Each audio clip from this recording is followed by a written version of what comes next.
You, Yuri, have won or at least been nominated for some of the biggest wipeout awards. Can you tell us what are those awards about? And can you tell us what is going through your mind and your body as you're about to wipe out on a wave which is as large as a giant building? Talking about wipeouts, it's always a very challenging and difficult issue because you never know when really gonna happen, right? So to me, like I always tell, because I do a lot of coaching, and I always tell people that are trying to get into big wave surfing, it's not a matter of how, it's about when, because it's about to happen. Like you're never gonna be a big wave surfer without a wipeout. It's gonna happen, and you gotta be prepared for it.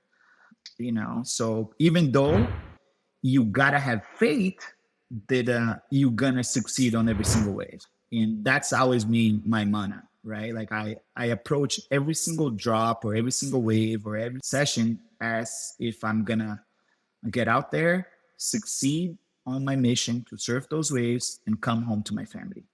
But there's a lot of times where things are not going to go as planned and you're going to wipe out. And that's why you have to be prepared. You have to train really hard. Like to this day, I trained at least 4 times a week, and you have to surf all the time. You have to be able to control your heart rate. And when you do wipe out, most likely you're going to be underwater for a long time. And not necessarily you're going to have to take one wave. Sometimes you can take up to 5 waves, 10 waves. There's times where I was out there that I didn't have any jet skis or anybody around, that I took 20 waves on my head. It took me like 30 minutes to get out of the situation, just completely without any ounce of energy in my body, but I had to survive. So again, you gotta be prepared for the unknown. And that's what big wave surfing is, because you never know what's gonna happen,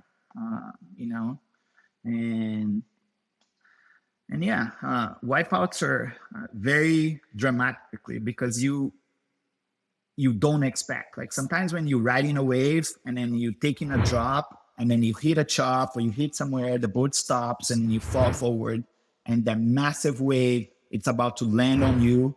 Or sometimes, even after that wave, and then you were there in water, but it's not really water because there's so much foam that sometimes like the foam is above your head. So you try to grasp for air, there's nothing there. It's just water. It's even worse because you're swallowing water, swallowing foam, because your body is at the surface of the water, but on top of that, you might have like 3, 4 foot, 5 foot of just foam from the impact of the wave prior.